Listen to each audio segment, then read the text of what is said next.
Um, okay, Booth was shot. He was killed. He's dead. Let's leave it at that. Those who think that, yeah, it's just absolutely fucking just crazy. It's a crazy thought to think that, like, this man was the most, when he shot Lincoln and they find out it was him, this man was the most wanted man in all the country. He was the most wanted man in the world. They were determined to hunt this man down, and him to slip away like that. I mean, it's a lot easier back then to slip away than it is now. But still, everyone, you're a famous actor. Yeah, you can't show your face anywhere. Like, yeah, you can't show your face anywhere. Like, if you get away, I'm sorry, go ahead. I was gonna say that's one of the things I was gonna mention yesterday about the reward that was rolled out, or like the posters that were going around about the $50,000 reward for his capture. Yeah, like converted into today's money, $800,000. We live in such fucked up times that doesn't seem like a lot of money, right? Right. But like to 800,000. That's a lot of money, right? For a reward poster back then. So like, just to speak on like how notorious and how like widespread hunted this guy was after the assassination. You know, $50,000 back in those days, you're one of the richest people in the world if you collect that. Yeah, exactly. That's getting you out of poverty. You can't, and not only that, you're going to be famous, and you're going to make more money after that because people want to hear the tale. And like famous people that will go around the stage and tell people, groups of people, their tale, like how I got famous. Like the guy who, perfect example, the guy who killed Jesse James years later, John Ford, I believe his name was. What was it? Bob Ford. I'm sorry, Bob Ford. He went around doing like reenactments of how he shot Jesse James until people got mad when they found out he shot him in the back. But hell, the guy that captured Chance the Snapper, the alligator in Chicago, lived some fame afterwards. Yeah. I actually met him, believe it or not. Oh, shit. It's one of the craziest meetings of my life, but okay. Oh, my God. Sorry. Yeah. But yeah, it's hogwash. Some dude who, I don't know, he was on his deathbed, thought it'd be one last scene to get people to remember him. Then all of a sudden he's like, well, you're okay. And like, I better get out of Dodge with this lie. But it's kind of morbid what happened to him. Like, he finally does die and he gets turned into a circus attraction. Right. I mean, come on. But yeah, so yeah, John Wells Booth, that conspiracy theory is my great hogwash. It's not true. John Wells Booth died. Before we get on to the next conspiracy theory, you mentioned the last episode, the Baltimore plot. Did you want to talk a little bit about that before we get into the next? Yeah, because like it goes into the bigger story we were talking about what do you want to call it? Attempts on Lincoln's life prior to the incident at the Ford Theater. Yeah. So let me go ahead and bring that up. 1 second. I don't know you were gonna bring it up right now. Just 1 second. Yeah, I figured we go to that one before the next one, because the next one is kind of a big thing. So yeah, I guess I can run with this one. So I guess the Baltimore plot was a conspiracy. So this was in late February 1861. Yeah. To assassinate Abraham Lincoln en route to his inauguration. Okay, so President-elect Abraham Lincoln, I should say, en route to his inauguration. Alan Pinkerton, you, I know you know this name better than most because of a certain game that we've both played. Red Dead Redemption. That's right. And Alan Pinkerton is the founder of the Pinkerton Agency. So that's right. detective agency. So yeah. So it turns out that Alan Pinkerton at the time played a key role in managing the security throughout the journey of his route to his inauguration. Yeah. it says it does say here that like there is some debate among scholars that the threat was or was not real.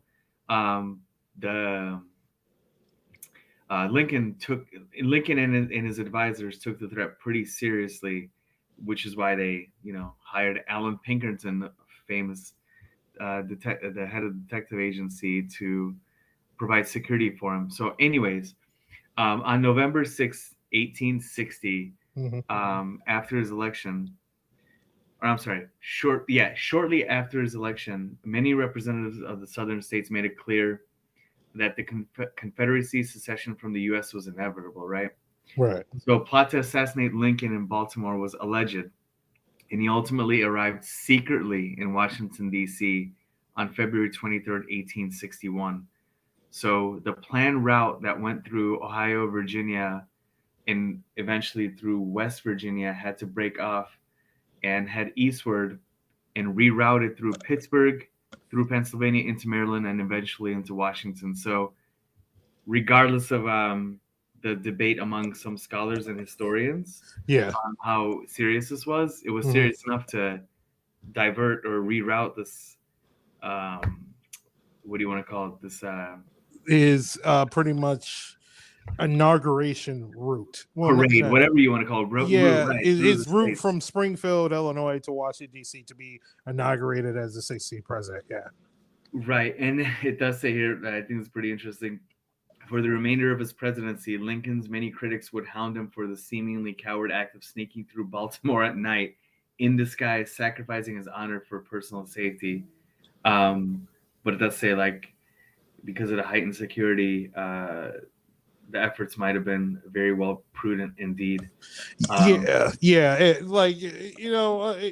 was a different time back then, and even like whatever. If someone was trying to kill me, and the only way for me to get to point A to point B is dressing like a woman, and guess what? I'm gonna wear a goddamn dress, fucking women's underwear, lederhosen, you name it, makeup. I don't get a wig. I don't give a fuck because dressing like a woman is one thing. Getting shot is a entirely different thing.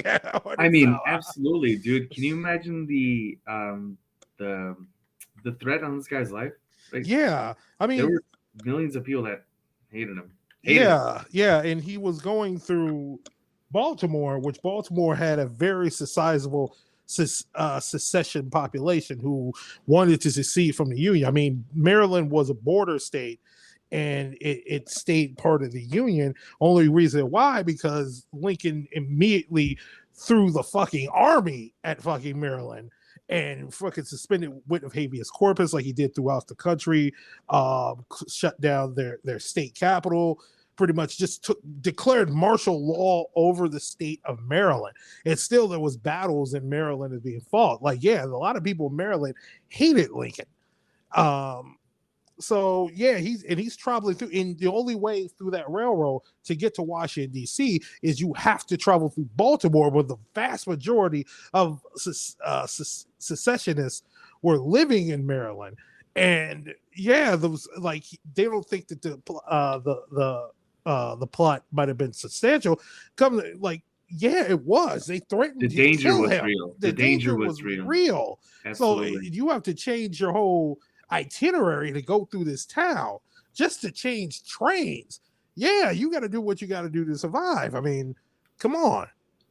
And not to just to also mention again, like, the danger to this man's life. This is probably one of the ones that made it to popularity to even be talked about. But who knows how many assassination attempts or threats on his life that there was hundreds of threats on his life with assassination attempts. There was a little bit, yeah.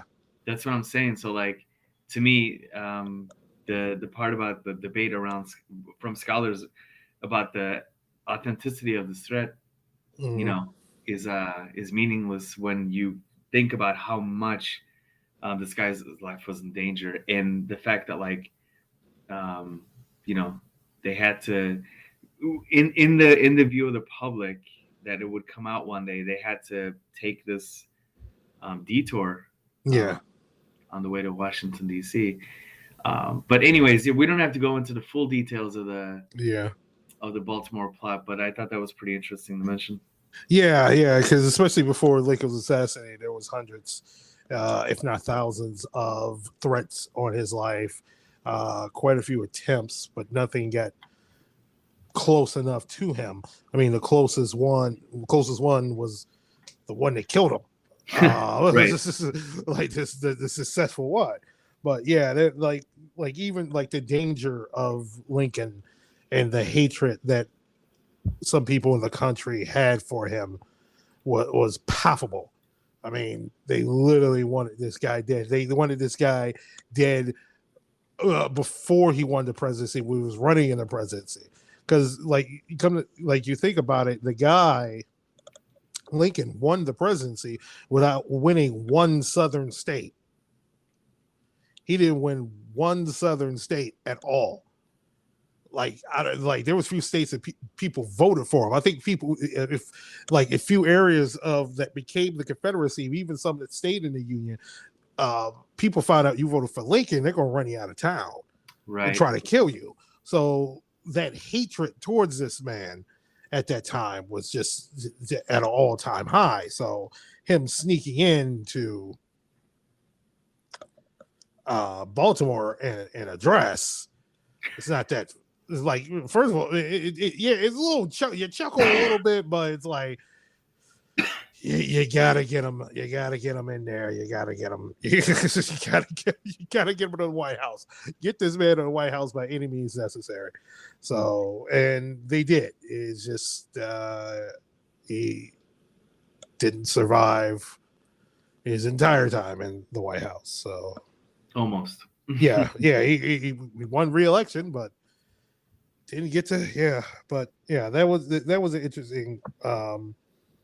It's a fascinating story. What the danger he had to take while he was, even before he was president.